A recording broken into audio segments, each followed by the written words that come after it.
अस्सलाम वालेकुम व्यूअर्स, उम्मीद करती हूँ कि आप सब खैरियत से होंगे। मैं आज आप लोगों के लिए अपने स्किन की सफाई के लिए, उसकी क्लींजिंग के लिए और उसकी स्क्रबिंग के लिए एक आसान सी रेमेडी बताऊँगी, जिसको इस्तेमाल करके आप अपने फेस के ऊपर मौजूद जितनी भी डर्ट है उसको साफ़ कर सकते हैं।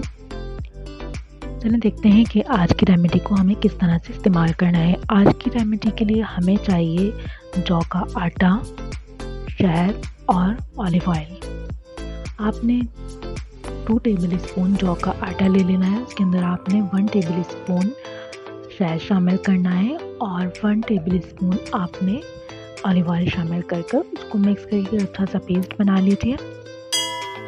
उस पेस्ट को आपने अपने फेस के ऊपर लगाना है और उसको लगाने के बाद आपने उसका मसाज करना है अपने चेहरे के ऊपर, मल के उसमें से सारा मैल कुचैल उतार देना है। जैसे हम उपटन को इस्तेमाल करते हैं, बिल्कुल इसी तरीके से।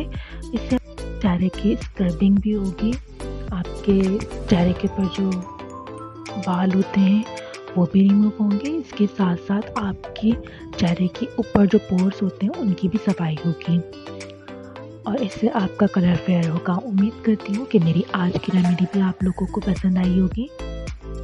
मेरी इसी तरह की आसान सी रेमेडीज़ को हासिल करने के लिए मेरे चैनल को सब्सक्राइब कीजिए, मेरी वीडियोस को लाइक और शेयर कीजिए।